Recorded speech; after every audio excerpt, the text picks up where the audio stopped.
एक माँ बेटे का रिश्ता दुनिया का सबसे मजबूत रिश्ता। एक बार थॉमस एडिसन जब स्कूल से घर आए तो अचानक माँ के पास गए। उनकी माँ ने कहा कि थॉमस, क्या बात है, आज तुमने जूते भी नहीं खोले और तुरंत मेरे पास क्यों आए हो? एडिसन ने कहा कि माँ, आज स्कूल से एक लेटर मिला है और प्रिंसिपल ने कहा है कि सिर्फ माँ को दिखाना, तो मैं सबसे पहले आपके पास आ गया। माँ ने वो पूरा लेटर पढ़ लिया और कुछ सोचने लगी। थोड़ी देर बाद जब बेटे ने पूछा कि माँ, मुझे भी बताओ, आखिर इस पत्र में लिखा क्या है? अब उनकी माँ उस लेटर को जोर से पढ़कर सुनाती है।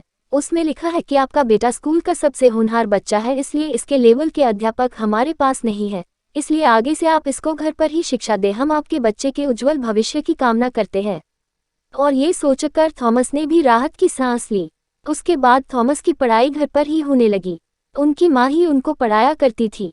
इसके कुछ समय बाद उनकी माँ गुजर चुकी थी, लेकिन उन्होंने थॉमस के दिमाग में जो बीज बोया था वो काफी कारगर था। आगे जाकर थॉमस एडिसन ने क्या किया यह आप सभी जानते हो। उन्होंने बिजली के बल्ब का आविष्कार किया, उन्होंने इन्वर्टर के साथ लगने वाली बैटरी बनाई और काफी सारे आविष्कार उन्होंने किए। अंततः उन्होंने 1093 पेटेंट अपने नाम पर करवाए।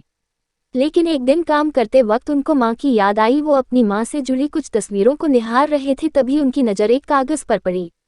उन्होंने उस कागज को ध्यान से देखा, क्योंकि उसके शब्द बरसों की पड़ी धूल जमी हुई थी। साफ करके उन्होंने उसको पढ़ने की कोशिश की। उनको लगा कि ये तो वही पत्र है जो मुझे स्कूल से निकाले जाने के बाद माँ ने पढ़कर सुनाया था। थॉमस ने वापस उसको पढ़ा। उसमें लिखा था, आपका बच्चा मानसिक रूप से बहुत कमजोर है और ये पढ़ नहीं पाएगा। हम इस कमजोर बच्चे को हमारे स्कूल में नहीं पढ़ाएंगे। आप इस बालक को कल से विद्यालय न भेजिए। पढ़कर एक बार फिर एडिसन की आंखें भर आई। वो सोचने लगे कि अगर मेरी माँ मुझे सच बता देती तो इसका मुझ पर क्या प्रभाव पड़ता।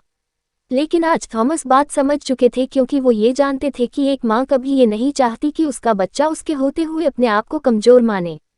और आप भी ये बात जानते हो कि माँ के साथ हमारा कैसा रिश्ता है। इस दुनिया का सबसे मजबूत रिश्ता एक माँ बेटी का रिश्ता है। बाद में थॉमस एडिसन ने ये कहा कि उनकी सफलता के पीछे उनकी माँ का बहुत बड़ा हाथ है, क्योंकि जो बीज उन्होंने थॉमस के दिमाग में बोया था वो अब वटवृक्ष बन चुका था और जिसने कई फल लोगों को खिलाए। इस तरह की कहानी सुनने के लिए चैनल को सब्सक्राइब करें और लाइक करें।